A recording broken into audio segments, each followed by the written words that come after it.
واپسی کے سلسلے میں جڑانوالا میں محمد طلال چودھری کی قیادت میں تیاریاں پرزور طریقے سے جاری۔ انشاءاللہ محمد طلال چودھری کی قیادت میں ہزاروں لوگ میا محمد نواز شریف کے استقبال کے لیے 21 اکتوبر کو مینار پاکستان پہنچیں گے۔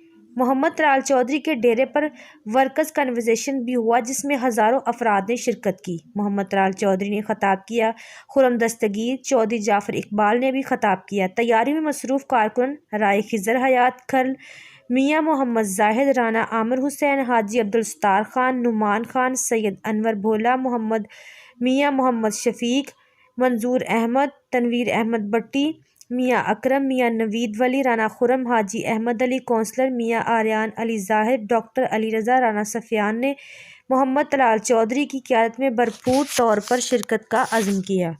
مزید خبروں کے لیے دیکھتے رہیے City 11 نیوز پاکستان HD۔